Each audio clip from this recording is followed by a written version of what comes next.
ये फरमाइएगा कि एतमाद का वोट अगर हो जाए तो क्या कल चौधरी परवेज इलाही साहब असेंबली तोड़ देंगे? अगर आज एतमाद का वोट हो जाता है ना तो समझ लें कि 12:01 से कल शुरू हो जाएगा। तो इसलिए वो ठीक कह रहे हैं कि असेंबली तहलील कर दी जाएगी। आर्टिकल 130 से विमल साहब के मुताबिक चौधरी परवेज इलाही साहब बतौर वज़ीर आला पंजाब असेंबली से एतमाद का वोट हासिल कर चुके हैं। जो मेंबर्स इनसे नाराज थे उनको ये लाए हैं या वो आए हैं, उसकी बुनियादी वजह ये है कि चौधरी परवेज इलाही ने इन मेंबर्स को ये हलफ दिया है कि मैं असेंबली नहीं तोड़ूंगा। इंशाअल्लाह ताला हम अपने एजेंडे के ऊपर कारबंद हैं। अगर कोई कानूनी रुकावट ना हुई तो कल इंशाअल्लाह पंजाब असेंबली तहलील हो जाएगी और उसके साथ केपी असेंबली तहलील हो जाएगी। बिस्मिल्लाहिर्रहमानिर्रहीम। लाखों करोड़ों दरूद नबी अकरम सल्लल्लाहु अलैहि वसल्लम पर और उनकी आल पर। चौधरी परवेज इलाही ने कल एतमाद का वोट ले लिया। ये अमलन इमरान खान की जीत और नून लीग की हार थी और ये हार मियां नवाज शरीफ को सिर्फ एक ही पैगाम दे रही है, पार्टी, सूबा और हुकूमत आपके बगैर नहीं चल सकेगी। लिहाजा अब आप और मरियम नवाज को वापस आना पड़ेगा, वरना नून लीग अपना बचा कुचा सियासी असासा भी खो बैठेगी। दूसरी तरफ इमरान खान ने कल ऐलान किया था हम एतमाद का वोट लेने के बाद असेंबली तोड़ देंगे। नून लीग का दावा था पंजाब असेंबली नहीं टूटेगी, लेकिन इमरान खान ने आज इनका यह दावा भी गलत साबित कर दिया। चौधरी परवेज इलाही साहब ने पंजाब असेंबली की तहलील की एडवाइस है उस पर दस्तखत कर दिए। पंजाब असेंबली को तहलील कर दिया गया है। इस सिलसिले में जो एडवाइस है वो गवर्नर पंजाब को भेज दी गई है। परसों खैबर पख्तूनख्वा की असेंबली जो है उसको भी तहलील कर दिया जाएगा। हमजा शहबाज को खत लिख रहे हैं, जो इंटरिम गवर्नमेंट है उसके ऊपर लीडर ऑफ अपोजिशन के साथ वहाँ मशवरे से इंटरिम गवर्नमेंट जो है उसकी तश्कील कर दी जाएगी। 90 दिनों के अंदर पंजाब में और खैबर पख्तूनख्वा में आम इंतखाबात होने जा रहे हैं। पंजाब असेंबली की तहलील की समरी गवर्नर के पास चली गई है। अब पंजाब की सियासत क्या होगी? क्या सिर्फ 2 सूबों में इलेक्शन होंगे या फिर पूरे पाकिस्तान में इलेक्शन करवाना पड़ेंगे? यह हमारा आज का इशू होगा। हमारे साथ रहिए। प्रोग्राम में दोबारा खुश आमदीद। हमारे साथ प्रोग्राम के पहले हिस्से में फवाद चौधरी साहब हैं, पाकिस्तान तहरीक इंसाफ के साथ इनका ताल्लुक है। चौधरी साहब आपका बहुत बहुत शुक्रिया।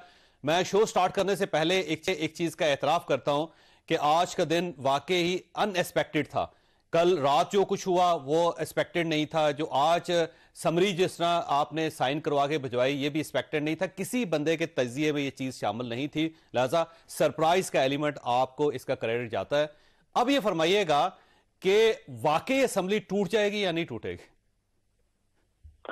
देखिए जी, तो सब बात यह है कि असेंबली ना तोड़ने के लिए गवर्नर साहब डिले कर देंगे। हफ्ता और 2 हफ्ते 3 हफ्ते और पॉलिटिकल क्लॉज चला जाएगा।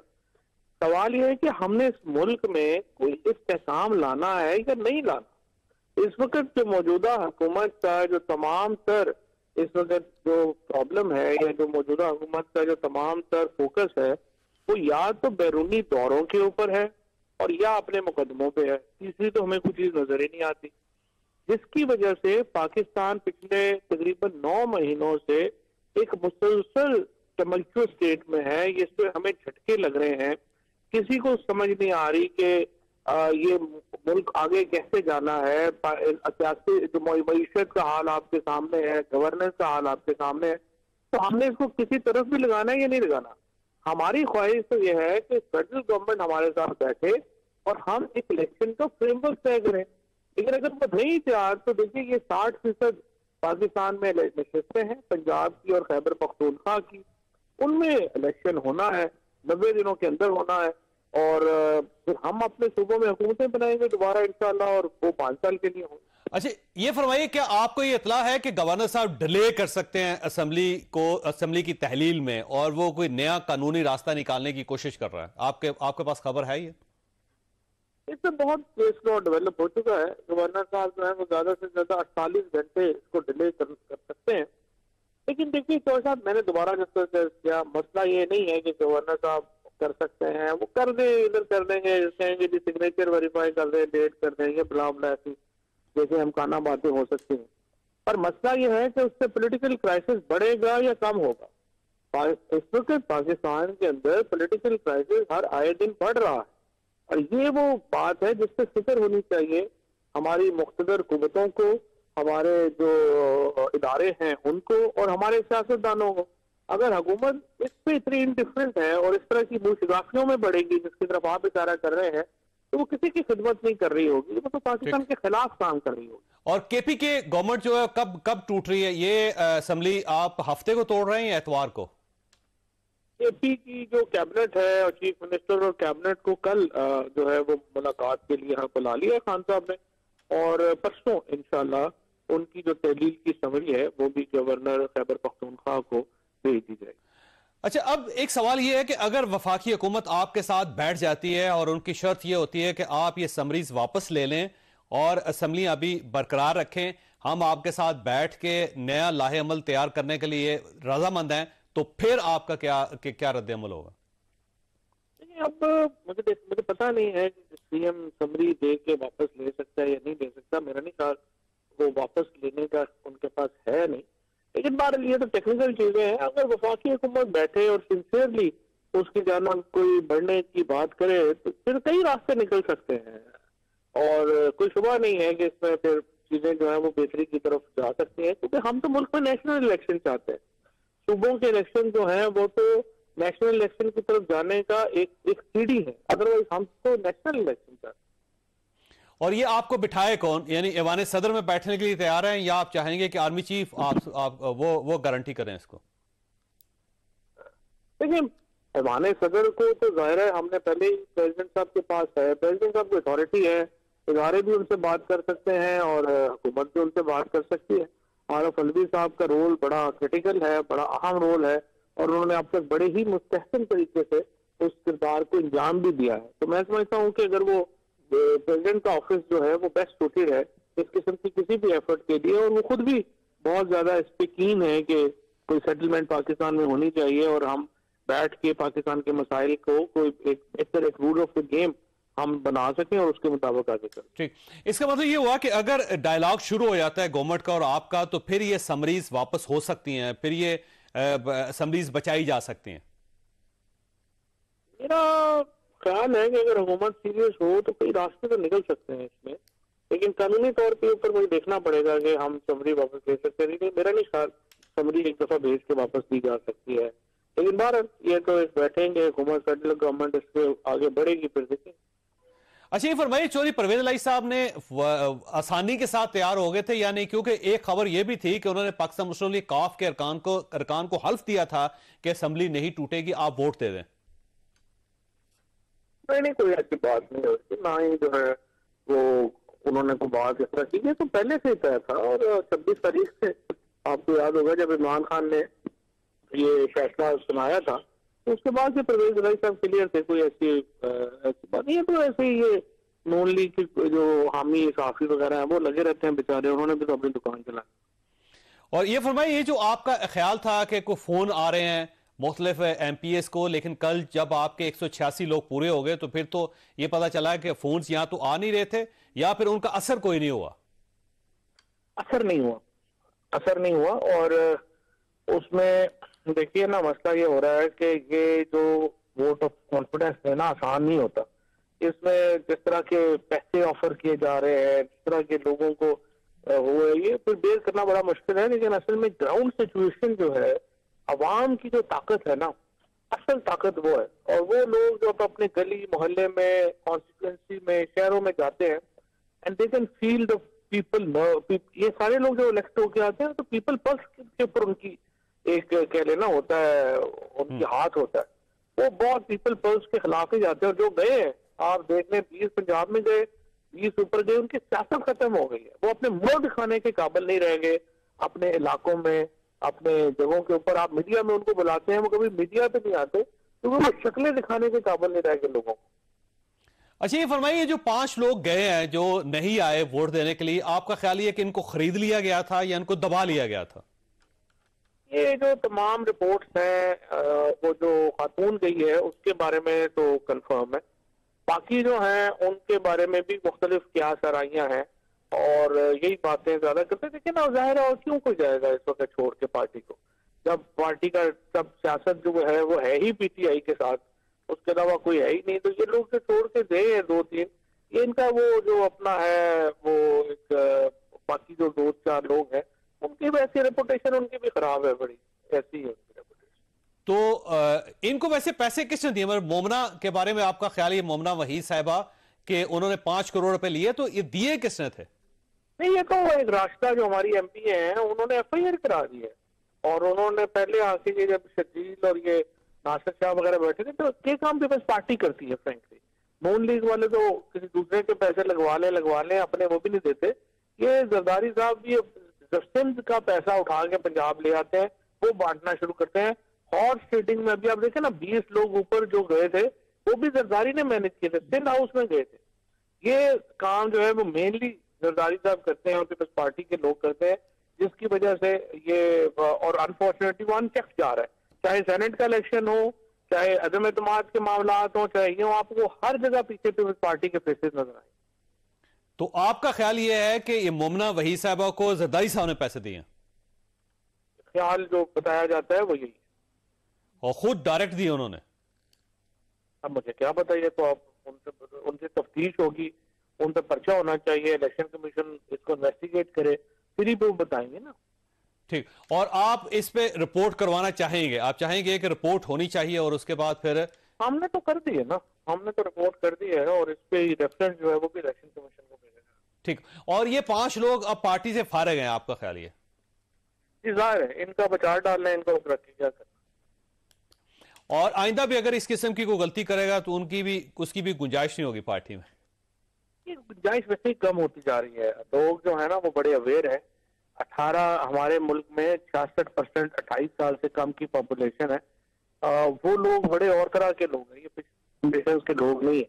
ये खुद ही इस गुंजाइश जो है वो बड़ी कम होती जा रही है। लोग देख सकते हैं कहाँ पे लोगों ने पार्टी छोड़ी और वो जेन्युइन रीजन थी, और कहाँ पे इस तरह के लोग लूटे हुए। अगर आप देखें ना, मुस्तफा नवाज खोकर ने पीपल्स पार्टी छोड़ी, उसकी इज्जत में इजाफा हुआ, और जहाँ पे असूलों के लिए लोग खड़े होते हैं उनकी इज्जत में इजाफा होगा। जहाँ पे वो ऐसे जाएंगे जैसे ये होते हैं सारा कचरा, उनकी ज़ाहिर है और उनके बारे में। अच्छा चौधरी साहब, एक सवाल ये भी है कि आपके 9 लोग थे, 5 ये थे जो आइडेंटिफाई हो गए, 4 दूसरे भी थे जिसमें अमार यासिर साहब भी थे। आपने उन 4 लोगों को कैसे राजी किया, क्योंकि वो नहीं मान रहे थे आखिरी वक्त तक? बस ये तो फिर एक कहानी है, बस इंशाल्लाह आपको किसी और सुनाएंगे। वैसे ये बात दुरुस्त है कि कुछ और लोग भी थे जो नहीं वोट करना चाहते थे चौधरी परवेज इलाही साहब को? कुछ और लोग थे जिनको राब्ते किए थे इन्होंने, कुछ लोग थे जिनको पैसे का ऑफर किया गया, जैसे ये हमारी MPs हैं तो उनको ऑफर किए गए, और कई ऐसे लोग हैं जिनको जो है वो किया गया। लेकिन भारत वो उन्होंने फिर नहीं, उससे वो एक्चुअली तो जो प्रेशर होता है ना कि घर वालों का, अवाम का, मोहल्ले का, वो प्रेशर सबसे इफेक्टिव होता है। तो फिर आपने उनको राजी करके वापस लेकर आया आपने? जी बिल्कुल जी। अच्छा, अब ना एक सवाल चौधरी साहब ये है कि केयर टेकर गवर्नमेंट के लिए आपके जहन में फार्मूला क्या है? ये सवाल आपके पास छोड़ के जा रहा हूं, ब्रेक के बाद दोबारा जरूरत। प्रोग्राम में दोबारा खुश आमदी, फवाद चौधरी साहब हमारे साथ मौजूद है। चौधरी साहब ये फरमाइएगा, केयर टेकर गवर्नमेंट का आपके जहन में क्या फार्मूला है? आप नहीं, वो तो आइन में लिखा हुआ है ना, वो तो ये होगा कि हम अपने 3 नाम जो है वो रखें। पहले हम चीफ जो परवेज इलाही साहब हैं वो हमजा शहबाज को लेटर लिखेंगे कि आप मेहरबानी करके अपने 3 नाम जो है उनको भेज दें, और मेरे 3 नाम जो है वो ये हैं। वो 6 नामों में जो चीफ मिनिस्टर्स ने अपना जो फैसला करना है कि केयर टेकर कौन होगा, और अगर ये फिर हमजा शहबाज इलाही साहब में कंसेंसस हो गया तो जबरदस्त है, और अगर नहीं हुआ तो फिर मामला इलेक्शन कमीशन को चला जाएगा। ये 3 दिन में कंसेंसस होना है। अगर 3 दिन में नहीं होगा तो अगले 3 दिनों में फिर इलेक्शन कमीशन उन 6 नामों में से फैसला करेगा। तो आपने उन 3 नामों का फैसला कर लिया है कि नहीं? कल करेंगे इंशाल्लाह, कल मीटिंग है इसमें, और कल इंशाल्लाह इसमें करेंगे। और एक खबर जो जराये से चल रही है, वो खबर ये है कि शायद केयर टेकर गवर्नमेंट के लिए चीफ मिनिस्टर पाकिस्तान मुस्लिम लीग काफ से लिया जाए, उनकी रजामंदी से को दिया जाए। और हुसैन इलाही साहब के बारे में कुछ मुझे बता रहे थे साहब। सॉरी, दोबारा बोलिएगा। कहा यह जा रहा है कि जो केयर टेकर गवर्नमेंट के लिए जो चीफ मिनिस्टर साहब होंगे वो चौधरी परवेज इलाही साहब का कोई बंदा होगा जिसे PTI एक्सेप्ट करेगी। हाँ नहीं, वो तो चीफ मिनिस्टर साहब ने और शहबाज ने आपस में कंसेंसस करना है ना, वो तो कंसेंसस से होना है, और कंसेंसस किसी पे भी हो सकता है, वो तो उन्होंने हमजा को बनाना। और PTI की तरफ से कोई उम्मीदवार नहीं होगा उसके लिए? नहीं, हम भी अपनी रिकमेंडेशन दे देंगे, लेकिन हमने देने का चौसा साहब को ही है, क्योंकि ये अंडर द कॉन्स्टिट्यूशन ये राइट चीफ मिनिस्टर का है, वो 3 नाम प्रपोज उन्होंने करने हैं, 3 नाम लीडर ऑफ अपोजिशन ने जो है प्रपोज करना है। अच्छा, अब मसला ये है कि आप लोगों की दूरियां इतनी ज्यादा हैं कि मुझे नहीं लगता कि ये कंसेंसस हो सकेगा हमजा शहबाज साहब और परवेज इलाही साहब का। तो उसके बाद जाहिर है फिर पार्लिमानी कमेटी में जाएगा, फिर वहां से ये इलेक्शन कमीशन के पास जाएगा। तो आप ये समझते हैं कि इलेक्शन कमीशन जिसको केयर टेकर गवर्नमेंट बनाएगा, आप उसे एक्सेप्ट कर लेंगे? अच्छा, यहाँ पे ना ये मसला पार्लिमानी कमेटी नहीं है, यहाँ पे ये डायरेक्टली इलेक्शन कमीशन को जाना है और इलेक्शन कमीशन ने 6 नामों में से कोई नाम जो है वो सेलेक्ट करना है। ठीक, तो बस ठीक है, कर ले। वैसे भी देखिए पावर तो इलेक्शन कमीशन के पास ही चली जाती है ट्रांसफर पोस्टिंग की। तो ये इंटरिम गवर्नमेंट का आइडिया वैसे है बेकार ही, मुझे तो समझ नहीं आता ऐसा क्यों है। तो बहरहाल वो इलेक्शन कमीशन जिसको लगाएगा कर लेंगे। अब हमने 2 इलेक्शन पहले भी लड़े इलेक्शन कमीशन के होते हुए, ये इलेक्शन भी लड़ लेंगे और लेट्स होप इलेक्शन कमीशन अपनी एक पर्सनल ना बना के बैठा हुआ है। हम तो चाहते हैं कि एक फ्रेमवर्क हो जिसमें हम इनको तब्दील कर सकें, लेकिन नहीं करेंगे, कोई हम आके कर लेंगे। और ये फरमाइए, अगर ये केयर टेकर गवर्नमेंट को बड़ा कर दिया, लंबा कर दिया जाता है, क्योंकि एक ये खबर भी थी कि अगर कोई केयर टेकर गवर्नमेंट बनती है तो फिर वो अगले जनरल इलेक्शन तक वो चलेगी। अगर इलेक्शन कमीशन ये कर देता है और ये कहता है कि हमारे पास इतनी स्पेस नहीं है कि हम इमीडिएटली इलेक्शन करवा सकें, तो वो अगर केयर टेकर गवर्नमेंट की मुद्दत बढ़ा दी जाती है तो वो आपके लिए एक्सेप्टेबल होगी? नहीं, ये तो सबवर्जन ऑफ द कॉन्स्टिट्यूशन होगी ना, ये तो आर्टिकल 6 करता है, क्योंकि आप 90 दिनों से आगे तो जा ही नहीं सकते। तो इलेक्शन कमीशन अगर ये नहीं है तो वो उसको हटाना चाहिए, और otherwise it will be subversion of the constitution और हम आर्टिकल 6 के केस में जाएंगे अगर किसी ने इसको बढ़ाने की। आर्टिकल 6 किसको इलेक्शन कमिश्नर के खिलाफ लगाएंगे आप? जी जाहिर है, ये तो सबवर्जन है ना, जो आप कह रहे हैं कि 90 दिनों में इलेक्शन नहीं हो सकते। 90 दिनों में जो इलेक्शन में उसकी राह में रुकावट बनेगा तो उसको जिंदगी में किसी ना किसी आर्टिकल 6 फेस करना पड़ेगा।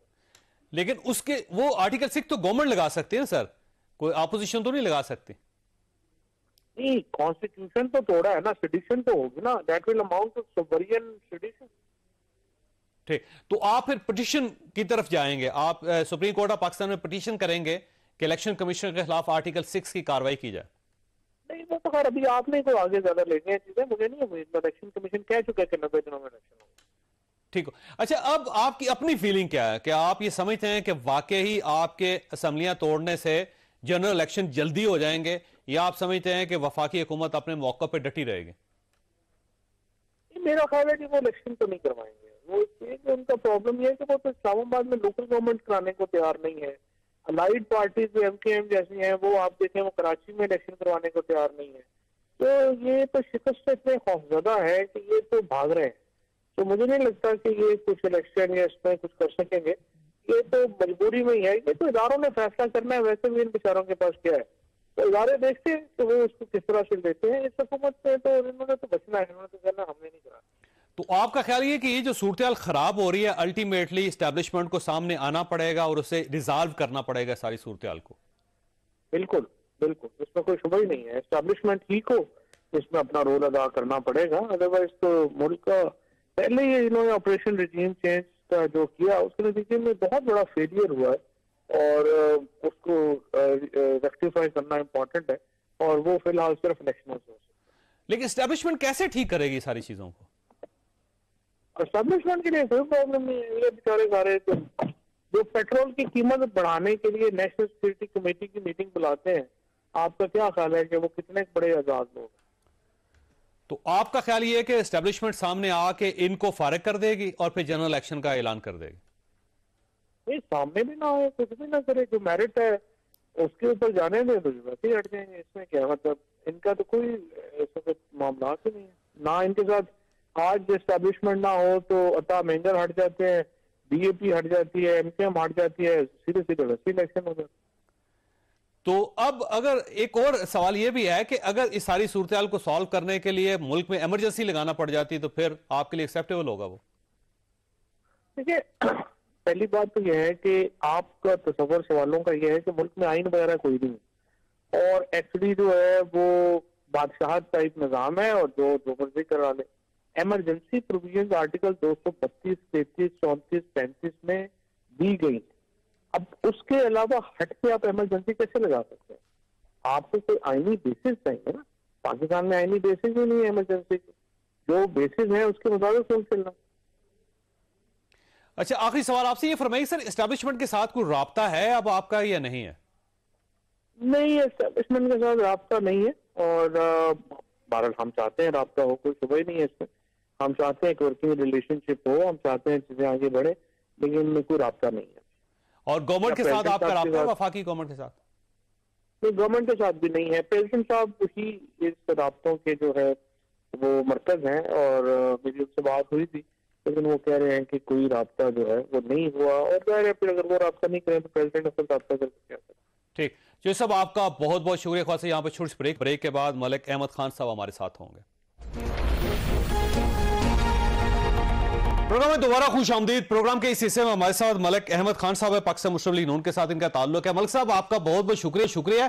ये फरमाइएगा, क्या गवर्नर साहब तक समरी आ गई है या नहीं पहुंची अभी तक?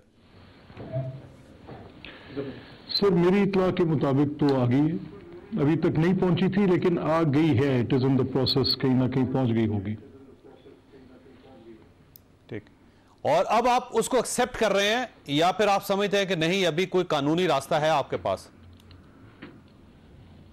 देखिए, वो क्योंकि आजकल एक बड़े मोहतरम सहाफ़ी हैं, बड़े हमारे दोस्त भी हैं, लेकिन वो आजकल सहाफ़ी से ज़्यादा इमरान खान के तर्जुमान हैं।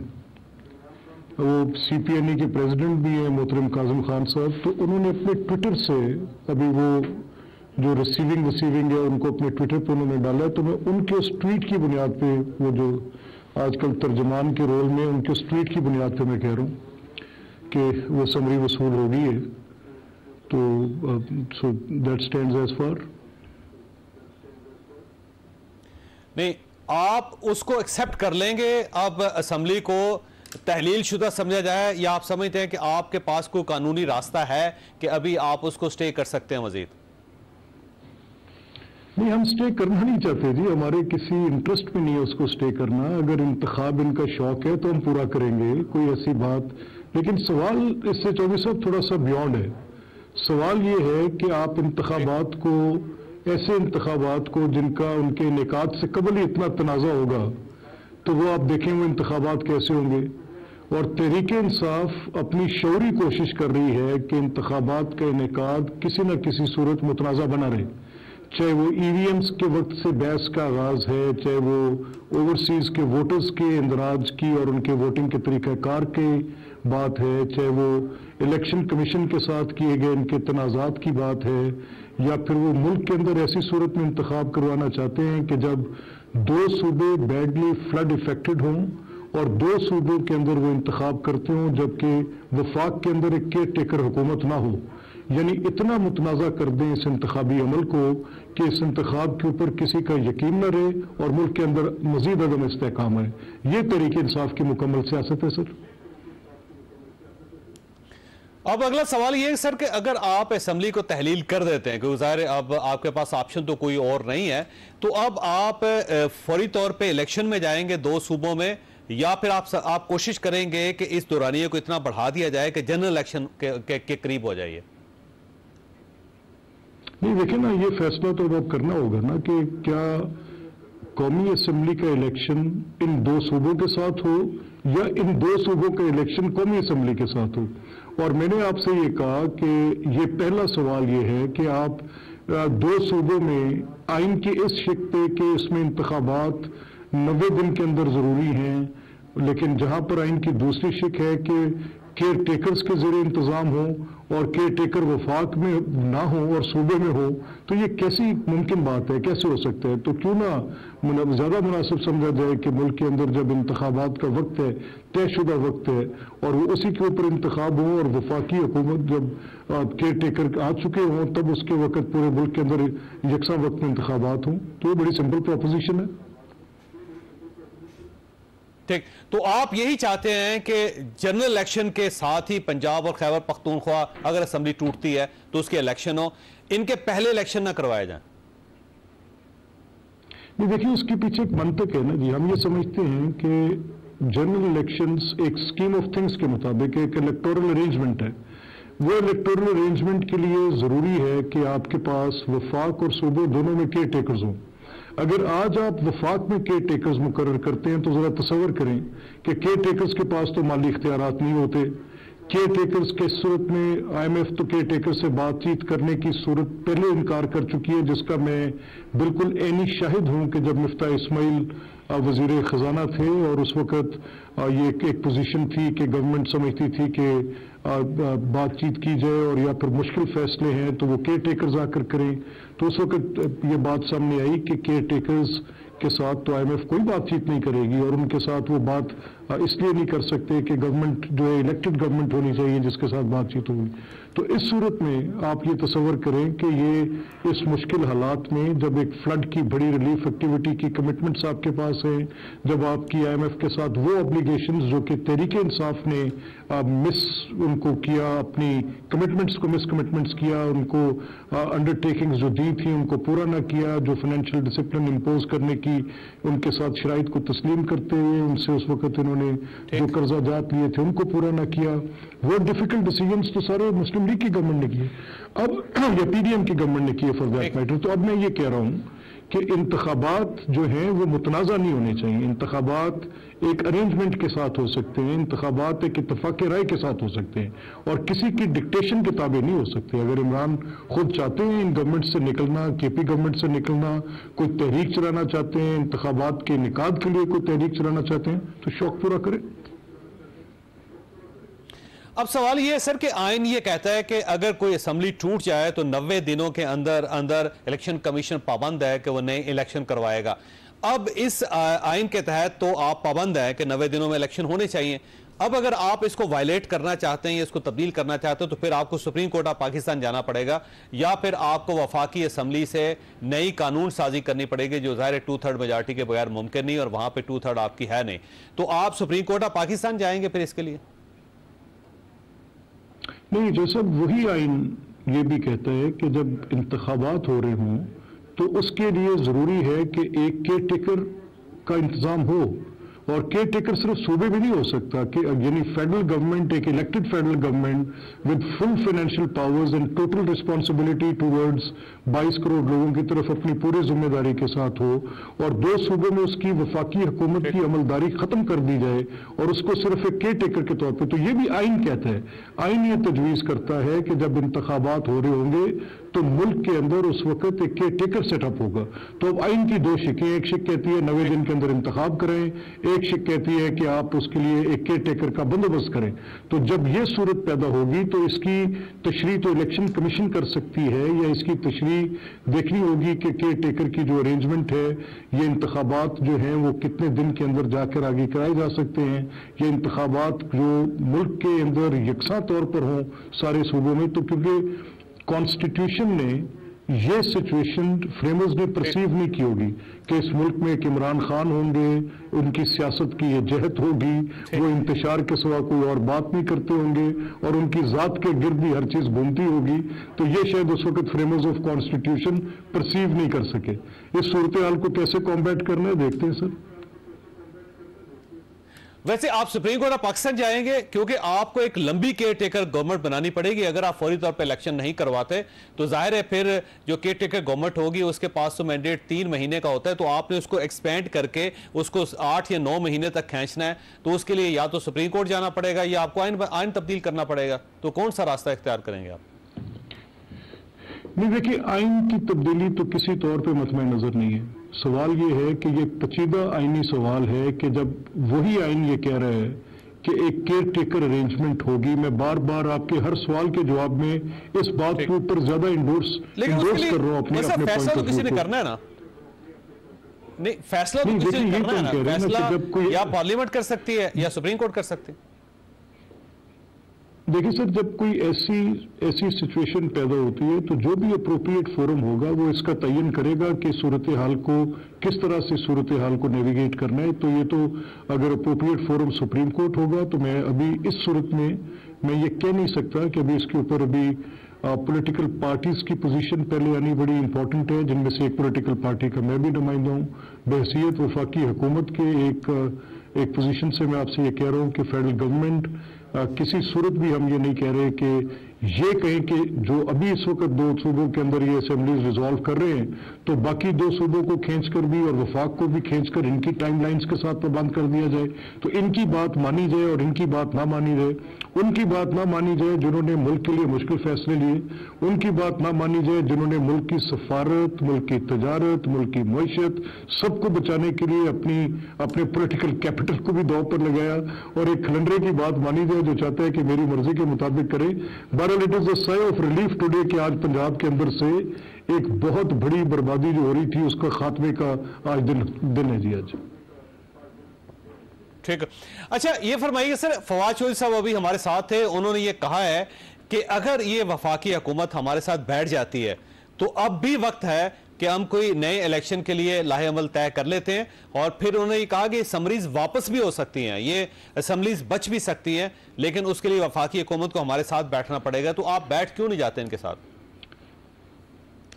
तो सर देखिए, मैं तो बातचीत का हामी हूं, मैं तो एक ग्रैंड नेशनल डायलॉग का हामी हूं। मैं तो ये समझता हूं कि फवाद की ये बात कि जिसमें वो बातचीत की बात करते हैं, लेकिन फिर एक खुले ज़हन के साथ आके बैठे ना, फिर तस्लीम करें कि फिर जो आज ये बातें कर रहे हैं ये सब उन बातों की जिद है। फिर अपनी उन सारी बातों को जिनकी बुनियाद पर इन्होंने, मैंने फवाद को सुना वो किसी और जगह पर कह रहे थे कि फंडामेंटल राइट्स पिछले 8 माह के अंदर, तो मैं उनको फंडामेंटल राइट्स बताता हूं कि जब आपने पूरे जुडिशियल क्रिमिनल प्रोसीजर के साथ फ्रॉड प्ले करके लोगों की लाइफ, लिबर्टी, लोगों की हर चीज को आपने बर्बाद किया, तो फिर ठीक है। अगर एक ग्रैंड नेशनल डायलॉग, ये सिर्फ ये नहीं कि इलेक्शन की सूटेबिलिटी पर बातचीत, हाँ अगर बात है तो फिर वो तमाम लोग जो आज जिनके मुर्द इल्जाम हैं, अब जिन पर आज ये इल्जाम लगाते हैं कि हमारी हुकूमत उन्होंने गिराई जो अमेरिका से चलते चलते वहां तक आके रुक गई, लेकिन सवाल ये है कि अगर ये सारी बातें तय करनी है तो आए, ठीक है, बैठते हैं, बात होनी चाहिए। मैं तो एक सियासी वर्कर हूं, बातचीत से कौन इनकार कर सकते हैं, बातचीत करनी चाहिए। ठीक, लेकिन अब सवाल ये सर, ये बातचीत करवाएगा कौन? क्या ऐवान सदर में बात होगी या फिर आप इंतजार करेंगे कि मिलिट्री एस्टैब्लिशमेंट आगे आए और आप दोनों को बिठाए और किसी मुत्तफिका लाहे अमल पे आपको इत्तफाक राय करवाए? देखिए, मैं तो मिलिट्री एस्टैब्लिशमेंट के किसी भी सियासी किरदार की शिद्दत से मुखालफत करूंगा, और मैं ये समझूंगा कि वो मिलिट्री एस्टैब्लिशमेंट एक पंचिंग बैग है फॉर ऑल पॉलिटिकल पार्टीज। जब उनकी सूटेबिलिटी नहीं होती वो मिलिट्री एस्टैब्लिशमेंट को पंच करना शुरू कर देते हैं। उसकी परफेक्ट एग्जांपल इमरान खान है, आपके सामने उनकी क्रिएशन, फॉर्मेशन, सबको पता है कि वो उनकी गवर्नमेंट की कंटिन्यूटी जो भी थी उसमें क्या रोल था एजेंसीज का, किस तरीके से वो चलती रही, क्या सूरत हुई। अब बाद में जब वो हुकूमत से उतरे और सिर्फ इस बात पे वो नाराज हो गए कि वो न्यूट्रल क्यों हुए, और उसके बाद उन्होंने उनको सदर आया था सर आपके पास, फिर सदर का ऑफिस बचता है आपके पास। फिर देखिए, फिर प्रेसिडेंट साहब की पिछले कुछ अरसे में बातचीत, इसहाक डार साहब से मुलाकात हुई, हमारे लॉ मिनिस्टर और सरदार एयाज सादिक भी उनसे जाकर मिले, और अगर कहीं सैनिटी प्रिवेल कर सकती है, कहीं बातचीत हो सकती है, तो कौन उससे इनकारी हो सकता है? करनी चाहिए, इट इज अ गुड ओमन, अच्छी बात है, बातचीत हो करने में कौन। लेकिन अगर ये रवैया इमरान खान साहब को, आप मुझे बताएं, ये शख्स जब नेशनल सिक्योरिटी की कॉन्फ्रेंस पे जो पार्लियामेंट के अंदर थी, जिसको आर्मी चीफ ने और डीजीआई और उस वक्त गालिबन थे अपना डीजीआईएसपीआर जनरल आसिम गफूर थे, ये जब वहां पर गए, इसको 2 घंटे वो कहते रहे कि आप उस कॉन्फ्रेंस में आ जाएं जहां पर बैठ के बाकी लोग बात कर रहे हैं, तो आने को तैयार नहीं थे। ये अपना चीफ इलेक्शन कमिश्नर की तैनाती पर लीडर ऑफ ऑपोजिशन के साथ अपनी कॉन्स्टिट्यूशनल ऑब्लिगेशन को फुलफिल करने के लिए तैयार नहीं थे। ये तो बात करने के लिए किसी के साथ ये बैठ नहीं सकते, वी नो दैट कि ये बैठ, लेकिन अब सर वो तैयार है, अब उनको बात करनी पड़ेगी। ये फरमाइए सर, ये जो आपकी जो नाकामी हुई कल रात, आपने कोई अंदाजा लगाया कि इसकी वजह क्या है? तो साहब देखिए, मैंने कहा कि सियासी अमल है, हम ये समझ रहे थे और पूरी जिम्मेदारी के साथ हमारे साथ इनके कुछ लोग राब्ते में थे जो ये कह रहे थे कि हम, क्योंकि ये एक बड़ा बेसिक क्वेश्चन है असेंबली के तोड़ने का और तहलील करने का, तो इस पर हमारी पार्लियामेंट्री पार्टी जो कि पीटीआई की पार्लियामेंट्री पार्टी है उसके अंदर बड़ा इस्तराब है, और लोग ये समझते हैं कि इस पर नहीं टूटना चाहिए। इस पर वो अपने चेयरमैन के साथ भी बात करेंगे, अपने चीफ मिनिस्टर से भी बात करेंगे। तो हमारी जो ये कोशिश थी वो सिर्फ इसी एक जो भी सूरत हाल पैदा हुई है, हम ये समझते थे कि मुल्क को एक इस्तेहकाम की ज़रूरत है। फेडरल गवर्नमेंट जो अपनी मेहनत कोशिश के साथ मुल्क को सही मईशत की डिगर पर चलाने की कोशिश कर रही है, उस एफर्ट के लिए हमें एक स्टेबिलिटी रिक्वायर्ड है। ये अपने स्फीयर में काम करें, फेडरल गवर्नमेंट अपने में करे, जहां पर कोई ज्वाइंट एफर्ट की जरूरत है वो भी होना चाहिए। लेकिन आपके साथ हाथ तो नहीं हो गया जिसको आप हमारी नाकाम, आपको गलत इंफॉर्मेशन मिली नहीं, मैं कि 20-25 लोग आपके साथ हैं, नहीं, not at all, और sir. आपके साथ हाथ हो गया, नहीं, लोग आपके साथ ना हुए? नहीं सर, बिल्कुल ऐसा नहीं है। हमें पता था कि कौन से 9 अफराद हैं जो कि हमारे साथ राब्ते में थे, जिनमें से 5 अफराद जो इनके 191 उसकी काउंट 191 की काउंट में से 5 जो मिसिंग थे, वो वही 5 मिसिंग थे। और 2 वो लोग थे जिनके मुतल्लिक हमें पता था कि उनकी पॉलिटिकल रीजनिंग है, वो नहीं आएंगे। लेकिन आखिरी वक्त में उनको चौधरी परवेज इलाही साहब के अपने बेटे उनको वहां से उठाकर अपनी गाड़ी में बिठाकर, और साथ उनके चौधरी वजाद साहब के बेटे थे, वो उनको वहां पर लाए, जिसकी वजह से रात के 12 बजे और ये असेंबली आज टूटी। वो इन दोनों को ये यकीन दहानी कराई गई थी कि नहीं टूटेगी, आप हमारे साथ चले। सो दिस इज बेसिक, ये बेसिकली ये बात है जी। वो 2 लोग कौन थे सर? वो इनकी काफली के मेंबर्स थे सर, कुछ भावलपुर से, कुछ चकवाल से। ठीक, 2 लोग, एक का काफली के साथ ताल्लुक था, उनका ताल्लुक था चकवाल के साथ, और दूसरे थे भावलपुर के साथ। जी जी, इनकी ये हमारी ये अंडरस्टैंडिंग है कि उन्हीं का इंतजार आप कर। जी ठीक ठीक।